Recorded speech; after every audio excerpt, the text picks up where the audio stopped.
28/9/2025 ಬೆಳಿಗ್ಗೆ 8 ಗಂಟೆಯವರೆಗಿನ ಕರ್ನಾಟಕದ ಹವಾಮಾನ ಮುನ್ಸೂಚನೆ ಹೀಗಿದೆ. ಕಾಸರಗೋಡು ಸೇರಿದಂತೆ ರಾಜ್ಯದ ಕರಾವಳಿ ಜಿಲ್ಲೆಗಳಲ್ಲಿ ಬಿಟ್ಟು ಬಿಟ್ಟು ಉತ್ತಮ ಮಳೆಯ ಮುನ್ಸೂಚನೆ ಇದೆ. ಕರಾವಳಿ ತೀರ ಭಾಗಗಳಲ್ಲಿ ದೀರ್ಘ ಅವಧಿಯ ಮಳೆ ಸ್ವಲ್ಪ ಹೆಚ್ಚಿರಬಹುದು. ಈಗಿನಂತೆ ಸೆಪ್ಟೆಂಬರ್ 29ರಿಂದ ಮಳೆಯ ತೀವ್ರತೆ ಕಡಿಮೆಯಾಗಬಹುದು. ಅಕ್ಟೋಬರ್ 4ರ ತನಕ ಈ ಮಳೆ ಮುಂದುವರಿಯುವ ಲಕ್ಷಣಗಳಿವೆ. ಕೊಡಗು ಜಿಲ್ಲೆಯ ಅಲ್ಲಲ್ಲಿ ಸಾಮಾನ್ಯ ಮಳೆಯ ಮುನ್ಸೂಚನೆ ಇದೆ. ಶಿವಮೊಗ್ಗ ಜಿಲ್ಲೆಯ ಅಲ್ಲಲ್ಲಿ ಮಳೆಯ ಮುನ್ಸೂಚನೆ ಇದೆ. ಹಾಸನ, ಚಿಕ್ಕಮಗಳೂರು ಜಿಲ್ಲೆಗಳ ಕರಾವಳಿ ಜಿಲ್ಲೆಗಳಿಗೆ ಹೊಂದಿಕೊಂಡಿರುವ ಪ್ರದೇಶಗಳಲ್ಲಿ ಮಳೆಯ ಮುನ್ಸೂಚನೆ ಇದ್ದು, ಚಿಕ್ಕಮಗಳೂರಿನ ಉಳಿದ ಭಾಗಗಳ ಅಲ್ಲಲ್ಲಿ ತುಂತುರು ಮಳೆಯ ಮುನ್ಸೂಚನೆ ಇದೆ. ಹಾಸನದ ಉಳಿದ ಭಾಗಗಳ ಅಲ್ಲಲ್ಲಿ ಮೋಡದ ವಾತಾವರಣ ಇರಬಹುದು. ಈಗಿನಂತೆ ಸೆಪ್ಟೆಂಬರ್ 28ರಿಂದ ಮಳೆ ಕಡಿಮೆಯಾಗುವ ಸೂಚನೆಗಳಿವೆ. ಆದರೆ ಅಕ್ಟೋಬರ್ 4ರಿಂದ 2 ದಿವಸಗಳ ಕಾಲ ಮಲೆನಾಡು ಭಾಗಗಳ ಅಲ್ಲಲ್ಲಿ ಉತ್ತಮ ಮಳೆಯ ಮುನ್ಸೂಚನೆ ಇದೆ.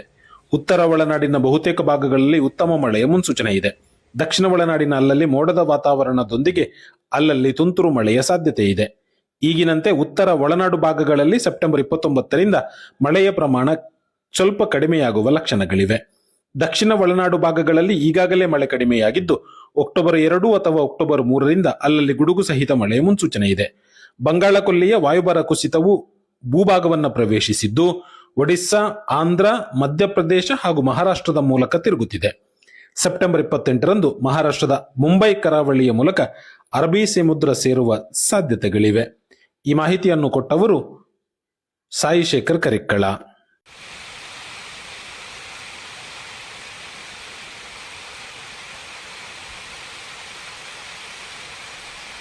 28/9/2025 ಬೆಳಿಗ್ಗೆ 8 ಗಂಟೆಯವರೆಗಿನ ಕರ್ನಾಟಕದ ಹವಾಮಾನ ಮುನ್ಸೂಚನೆ ಹೀಗಿದೆ.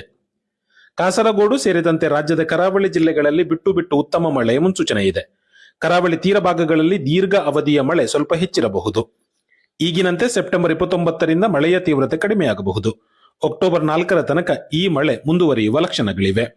ಕೊಡಗು ಜಿಲ್ಲೆಯ ಅಲ್ಲಲ್ಲಿ ಸಾಮಾನ್ಯ ಮಳೆಯ ಮುನ್ಸೂಚನೆ ಇದೆ. ಶಿವಮೊಗ್ಗ ಜಿಲ್ಲೆಯ ಅಲ್ಲಲ್ಲಿ ಮಳೆಯ ಮುನ್ಸೂಚನೆ ಇದೆ. ಹಾಸನ, ಚಿಕ್ಕಮಗಳೂರು ಜಿಲ್ಲೆಗಳ ಕರಾವಳಿ ಜಿಲ್ಲೆಗಳಿಗೆ ಹೊಂದಿಕೊಂಡಿರುವ ಪ್ರದೇಶಗಳಲ್ಲಿ ಮಳೆಯ ಮುನ್ಸೂಚನೆ ಇದ್ದು, ಚಿಕ್ಕಮಗಳೂರಿನ ಉಳಿದ ಭಾಗಗಳ ಅಲ್ಲಲ್ಲಿ ತುಂತುರು ಮಳೆಯ ಮುನ್ಸೂಚನೆ ಇದೆ.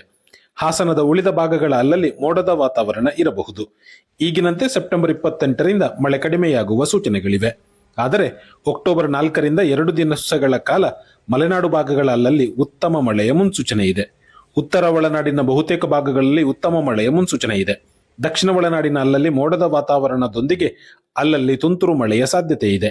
ಈಗಿನಂತೆ ಉತ್ತರ ಒಳನಾಡು ಭಾಗಗಳಲ್ಲಿ ಸೆಪ್ಟೆಂಬರ್ 29ರಿಂದ ಮಳೆಯ ಪ್ರಮಾಣ ಸ್ವಲ್ಪ ಕಡಿಮೆಯಾಗುವ ಲಕ್ಷಣಗಳಿವೆ. ದಕ್ಷಿಣ ಒಳನಾಡು ಭಾಗಗಳಲ್ಲಿ ಈಗಾಗಲೇ ಮಳೆ ಕಡಿಮೆಯಾಗಿದ್ದು, ಅಕ್ಟೋಬರ್ 2 ಅಥವಾ ಅಕ್ಟೋಬರ್ 3ರಿಂದ ಅಲ್ಲಲ್ಲಿ ಗುಡುಗು ಸಹಿತ ಮಳೆಯ ಮುನ್ಸೂಚನೆ ಇದೆ. ಬಂಗಾಳ ಕೊಲ್ಲಿಯ ವಾಯುಭಾರ ಕುಸಿತವು ಭೂಭಾಗವನ್ನು ಪ್ರವೇಶಿಸಿದ್ದು, ಒಡಿಸ್ಸಾ, ಆಂಧ್ರ, ಮಧ್ಯಪ್ರದೇಶ ಹಾಗೂ ಮಹಾರಾಷ್ಟ್ರದ ಮೂಲಕ ತಿರುಗುತ್ತಿದೆ. ಸೆಪ್ಟೆಂಬರ್ 28ರಂದು ಮಹಾರಾಷ್ಟ್ರದ ಮುಂಬೈ ಕರಾವಳಿಯ ಮೂಲಕ ಅರಬ್ಬಿ